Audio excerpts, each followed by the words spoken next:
Hello दोस्तों, आज की इस वीडियो में हम कवर करेंगे आज की ताजा खबर यानी current affairs. Current affairs general knowledge के लिए भी और एग्जाम्स के पॉइंट ऑफ व्यू से भी बहुत इम्पोर्टेंट टॉपिक है। तो चलो कवर करते हैं आज की ताजा खबर। पहली ताजा खबर है पद्मश्री अवॉर्डी बाबा शिवानंद का निधन हो गया है 128 वर्ष की आयु में। वाराणसी में इनका निधन हो गया है। ये आप देख सकते हैं पिक्चर में, ये हमारे बाबा शिवानंद जी हैं और ये हमारे कौन है, राष्ट्रपति प्रेसिडेंट हैं राजनाथ कोविंद जी। राजनाथ कोविंद जी, ये 2022 की पिक्चर है। ये बाबा शिवानंद जी को पद्मश्री से सम्मानित कर रहे हैं। नेक्स्ट न्यूज की तरफ बढ़ते हैं। नेक्स्ट न्यूज हमारे फुटबॉल खिलाड़ियों की न्यूज है। आप पिक्चर में देख सकते हैं, ये है सुभाषिस बोस, जो कि हमारे कलकत्ता से आते हैं। और ये है हमारी भारत की बेटी, तेलंगाना राज्य से संबंधित सौम्या गुगुलू। तो Subhashis Bose was named the men's player of the year, यानी कि सुभाषिस बोस को वर्ष का पुरुष खिलाड़ी चुना गया है। और जबकि जो सौम्या गुगुलोत है, उन्हें वर्ष की महिला खिलाड़ी का पुरस्कार दिया गया है, यानी कि women's player of the year का अवार्ड दिया गया है। और ये कहाँ पर दिया गया है, ये भुवनेश्वर में दिया गया है। अब ऑल इंडिया फुटबॉल फेडरेशन की बात आई है, तो इससे रिलेटेड कुछ स्टैटिक पार्ट भी हम कवर कर लेते हैं। देखिए, करंट अफेयर्स के साथ स्टैटिक पोर्शन यदि आप कवर करते चलेंगे तो आपका स्टैटिक पोर्शन बहुत ही अच्छा हो जाएगा। आपको काफी चीजें हाथ के हाथ लर्न होती चली जाएंगी। तो इसमें बात हुई है हमारी AIFF यानी कि ऑल इंडिया फुटबॉल फेडरेशन की। तो ऑल इंडिया फुटबॉल फेडरेशन की स्थापना 1937 में हुई थी और इसका हेडक्वार्टर हमारी नई दिल्ली में है। इसके अध्यक्ष प्रेजेंट प्रेसिडेंट हैं कल्याण चौबे। नेक्स्ट न्यूज की तरफ चलते हैं। नेक्स्ट न्यूज हमारी एक डील है।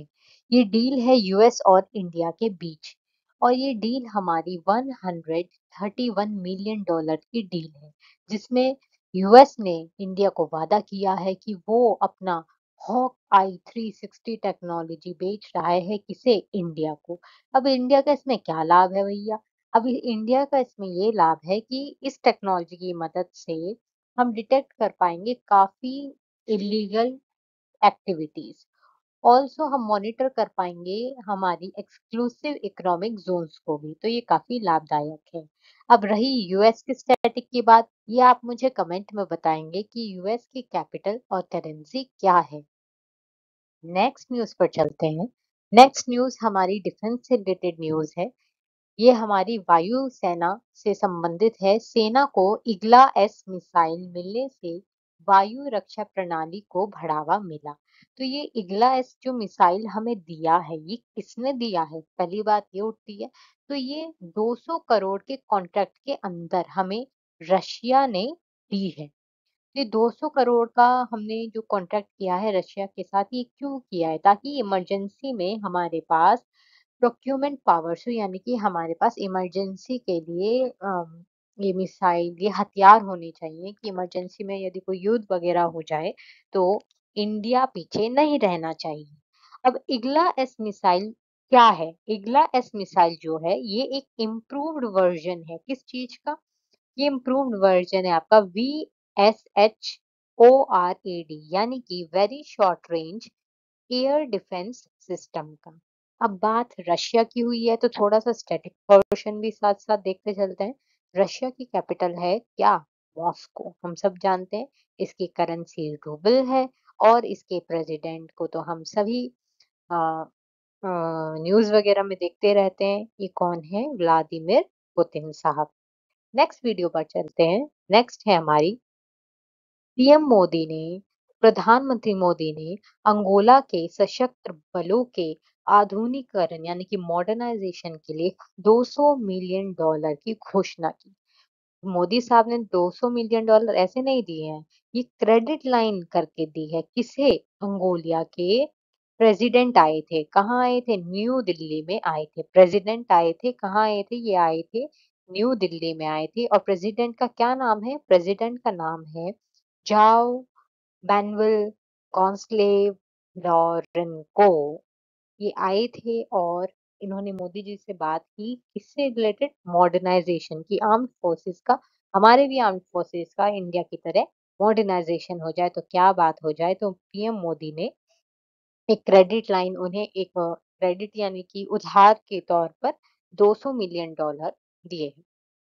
अब कैपिटल की बात करते हैं। मंगोलिया की कैपिटल क्या है?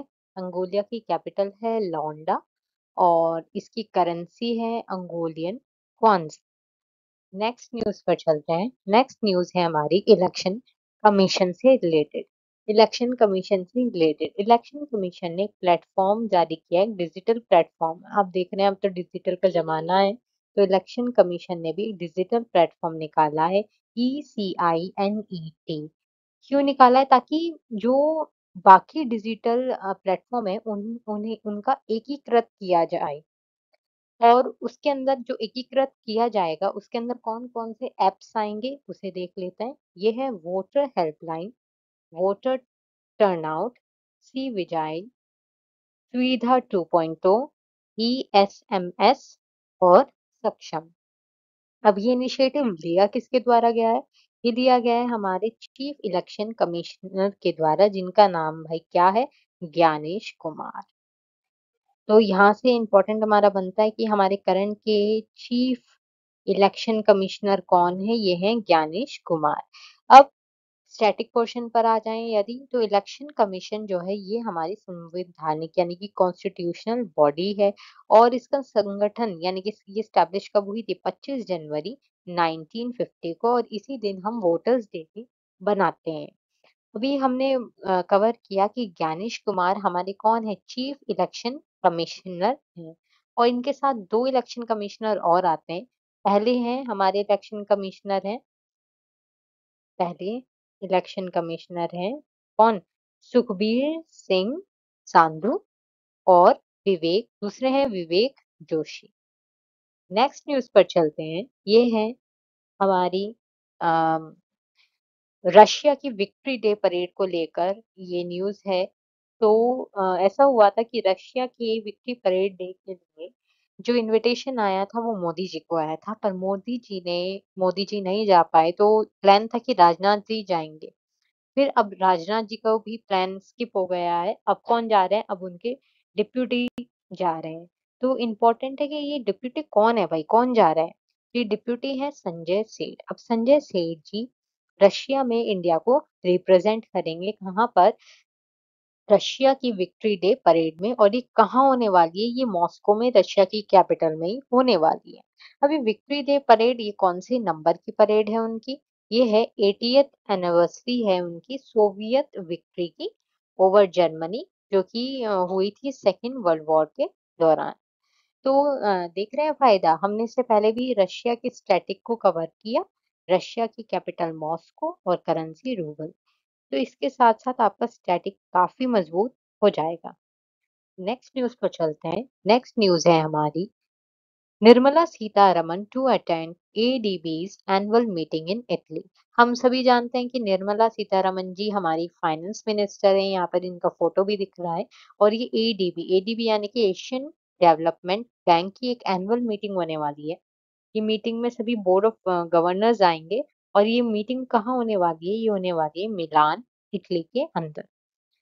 अब एडीबी की बात हुई है तो ए और ये डीबी यानी कि एशियन डेवलपमेंट बैंक, इसकी बात करें तो इससे रिलेटेड जो आपका स्टैटिक आता है कि एशियन बैंक की स्थापना 1966 में हुई थी और इसका हेडक्वार्टर कहाँ है? मंडालुयो, फिलीपींस में इसका हेडक्वार्टर है। अब एशियन डेवलपमेंट बैंक के साथ कितनी कंट्रीज जुड़ी हुई हैं? ये जुड़ी हुई हैं 69 कंट्रीज। 69वीं जो आखिरी अभी जुड़ी थी वो जुड़ी है इज़राइल। अब इसके अध्यक्ष कौन है?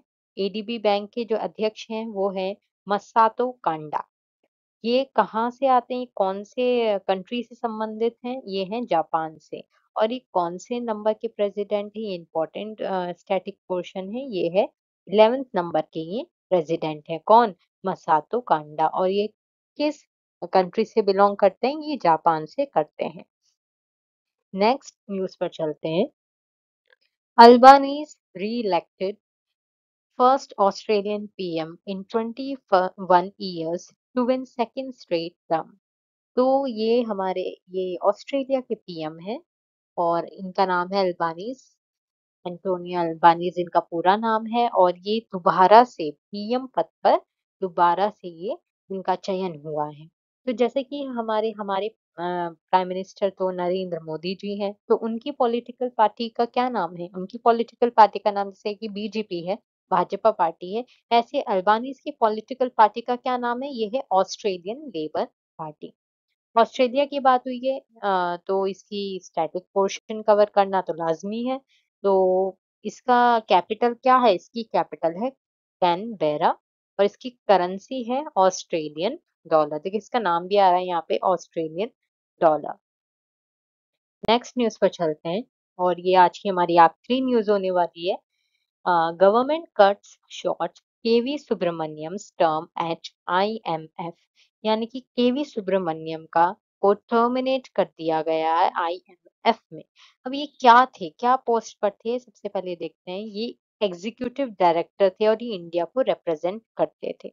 अब इन्हें किसने टर्मिनेट कर दिया? तो appointment committee of the cabinet ACC जो कि पीएम के द्वारा हेडेड होती है। ठीक है, इन्होंने इनका टर्मिनेशन को अप्रूव कर दिया है। आईएमएफ की बात हुई है तो इसकी स्टैटिक में जाते हैं। आईएमएफ की फुल फॉर्म क्या है? International monetary fund. इसकी स्थापना 1944 में हुई थी। और इसके साथ कितनी कंट्रीज जुड़ी हुई हैं? तो ये 191 कंट्रीज जुड़ी हुई हैं और इसका हेडक्वार्टर वॉशिंगटन डीसी यूएसए में होता है। इसकी एमडी यानी कि मैनेजिंग डायरेक्टर कौन है? क्रिस्टलिनिया जियोर्फियावा। और ये इसलिए हमने पढ़ा है क्योंकि यहाँ पर एक बहुत अच्छा नाम हमारा बहुत ही इम्पोर्टेंट नाम आता है डिप्यूटी मैनेजिंग डायरेक्टर का जो की है गीता गोपीनाथ। तो धन्यवाद दोस्तों, थैंक यू फॉर वॉचिंग और ऐसे ही बने रहें ताज़ा खबरों के लिए अपनी जीएस दीदी के साथ। अगर ये सेशन पसंद आया हो तो लाइक, कमेंट, शेयर अपने मित्रों के साथ ज़रूर शेयर करें और ये ताज़ा खबरों का हमारा पहला सेशन था, हमारी पहली वीडियो है। तो आप अपने सजेशंस मुझे ज़रूर लिखें कमेंट में और धन्यवाद।